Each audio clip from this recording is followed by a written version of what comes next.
In today's video, you guys are going to get a Cranberryfest update, also an update on these 400 flannels. You guys, I am really tired after this weekend, and I tackled all 400, well, close to 400 flannels. I ended up getting them all bleached. Some I love, and somebody else is going to love, I'm sure. So I cannot love every single one, but I can't control either how they bleach, depending on the type of flannel, the coloring they use.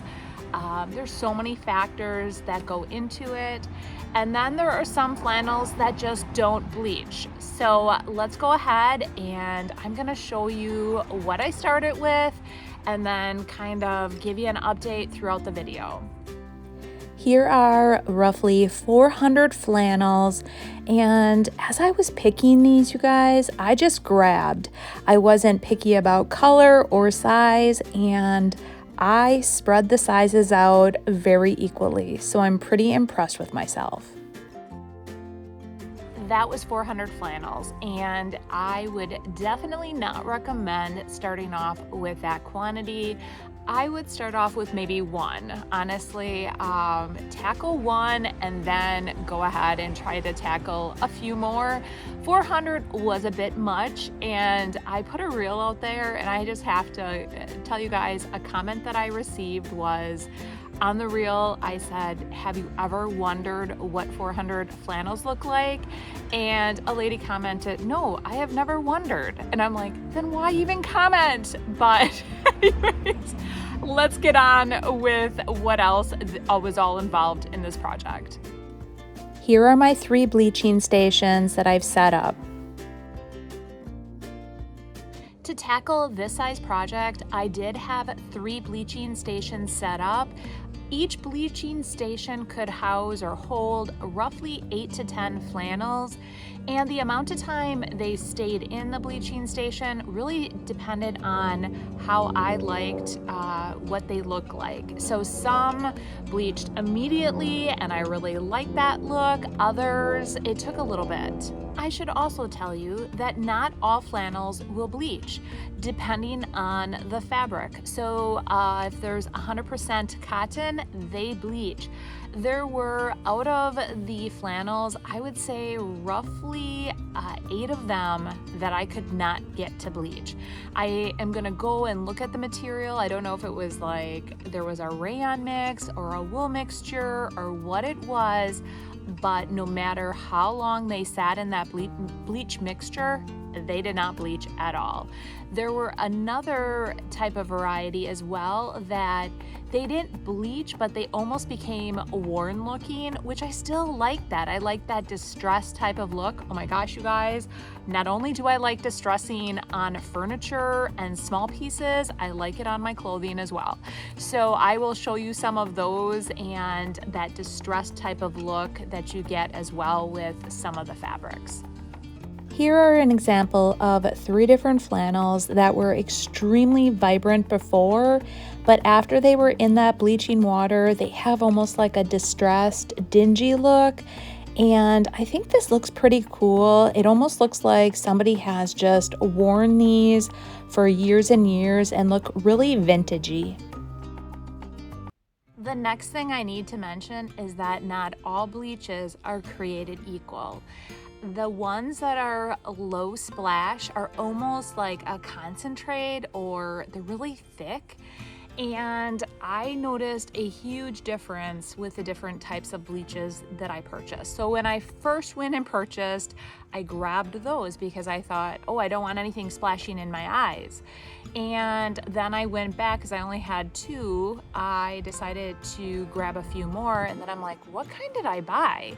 Oh, I'm going to get the Clorox. So I ended up getting 2 Clorox. Well, then when I determined my ratio of water to bleach, I realized I needed 2 more. So then I ended up getting another different generic brand.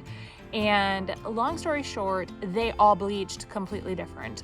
The low splash, it was horrible. I actually had to empty that container, go back to the store and grab 2 more. And then the other thought process that I did not think about, or the other thing that happened, is as I was bleaching this quantity, the water would go down and then I would have to add more of my ratio mix to it.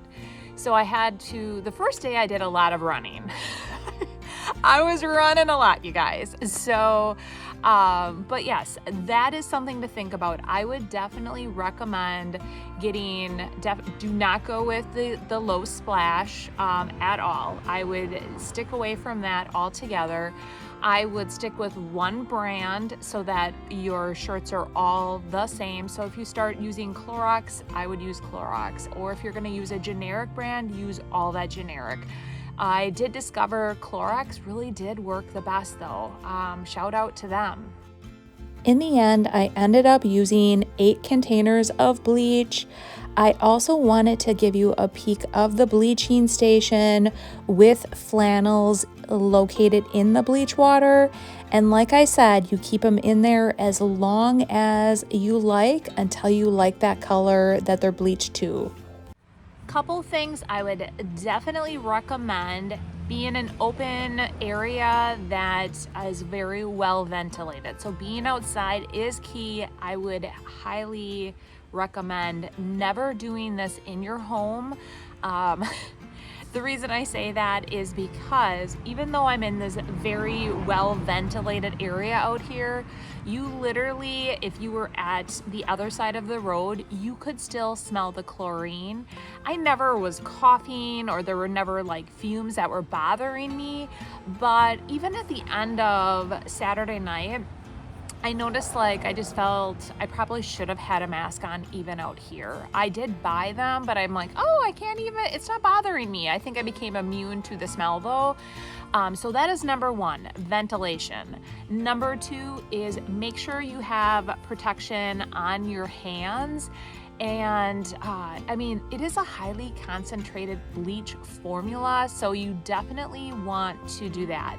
I did 1 part bleach to 3 parts water, and that was my ratio.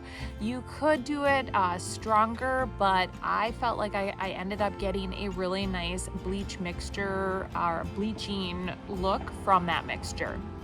But yes, definitely make sure that your hands, that you have your hands covered. I tend not to use gloves and things for painting, but for this type of scenario, definitely have gloves.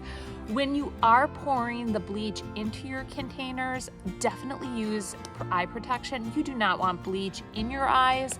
So I just recommend like a pair of safety glasses to just make sure your eyes are protected. One thing my husband said, that's why chemists wear goggles, and that is exactly true. You only have one set of eyes, guys. The last thing, the product that will neutralize bleach is hydrogen peroxide. So I did buy a bottle of that in case I needed to neutralize something for whatever purpose, or neutralize the the bleach for whatever purpose. But those are definitely things I would highly recommend. Now that we got PPE and safety out of the way, it is always in the back of my mind, you guys, trying to be safe. So yes, safety first, you guys. So now that we got that out of the way, after the flannels are in the bleach water for whatever period of time that you like the look, then the key here is to squeeze out the bleach water, and then you have a water station set up. So I had 3 buckets of water on the ground, and what I did is I would set the bleached flannel in there, the area that was bleached, and that would deactivate the bleach. It would really slow down the whole process. And after I had it set in there for a bit, I would squeeze that out, and then I would lay them out on the driveway to dry a bit. And as I was doing that, I would then, after they were out dried a little bit, then I would take so many and throw them in the washer. I would wash them all, I would then dry them all, and now this is what we have. Here's the water station where I have the flannels soaking in the water and laying in the driveway.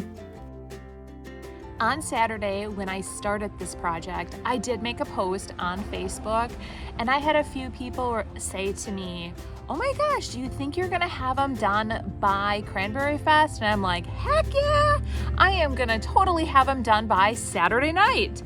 Well, that didn't happen, guys. I actually did have them completely finished by roughly 6 o'clock on Sunday. I cleaned up the whole area, and on top of that, my friend Allie did stop over. She did paint 20 barn stars for me. So prior to me starting my project on Sunday, or finishing this project Sunday, I did cut 20 barn stars and I had them all set up. So as I was finishing that, she was painting the 20 barn stars for me. So I actually got a ton done this weekend. I have almost 400 flannels completely finished, and then 20 more barn stars ready for the distressing and then putting together. So I am definitely coming along, but I want to show you what the flannels look like all lined up before we get pricing. I'm finally seeing a light at the end of the tunnel. The table is empty. The barn stars are painted, and the last of the flannels are laying in the driveway waiting to be washed and dried. And here is the finished product. I have them all just laying on the tables again so you guys can take a peek. And each one, like I said, bleached very uniquely. And some of them I let bleach a little bit longer so they're more of a whitish. They are all different hues, but I love how each one turned out. And now let the pricing begin. Pricing. That is the big question. I had an idea of what I was going to price these all at. Then my husband, as I was bleaching, the process that took the longest was I always like to have all my flannels buttoned. So he came out and he helped me with buttoning 400 flannels. Let me tell you guys, he then went shopping my flannels. So he ended up, for his time, I gave him 4 of the flannels. He's like, "You can't bleach these good flannels. I want them." I'm like, "Take them."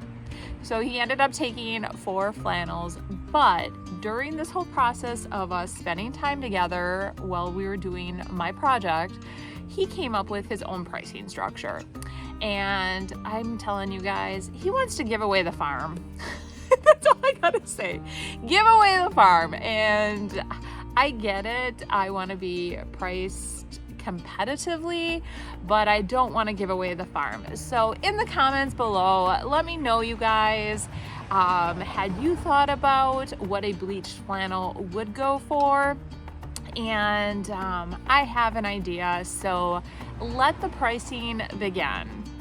If you have never priced something, you will need a pricing gun. I do recommend your business card, and then there's those little pricing plastic tags. And I will be pricing all of these today. I know many of you in the comments wanted me to bring you along the whole process. I wish that I would have actually gotten more video footage as I was doing everything on Saturday and Sunday. I just was in such a mode of go, get as much done as I possibly could that I didn't do a lot of taping. There was just little clips here and there that I shared with you. And if you want to see the entire process on how to bleach a flannel, I will link that video in the description below. It takes you step by step. I did it during the 25 days of Thriftmas. And yeah, I will link it below. I'll link the playlist for the 25 days of Thriftmas, and I will link the actual video so you could view them both. Now, the update on Cranberryfest, you guys. I am going to today finish pricing these, as we all know. The second thing I want to accomplish today is I have 10 black barn stars painted. I have the 10 red and the 10 white. I want to distress those and assemble them and get them into my storage unit along with all of these.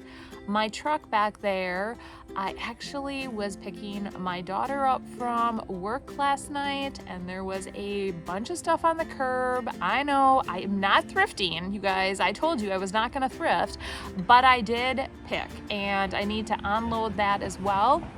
But this week, I am planning on working on all my barn quilts and finishing up the barn quilts and barn stars because I'm running out of time now. So I am heading, not this coming weekend, but the following weekend to Debbie Beard's. So if you had not heard and you are in the California area, there are, I think are still some tickets available.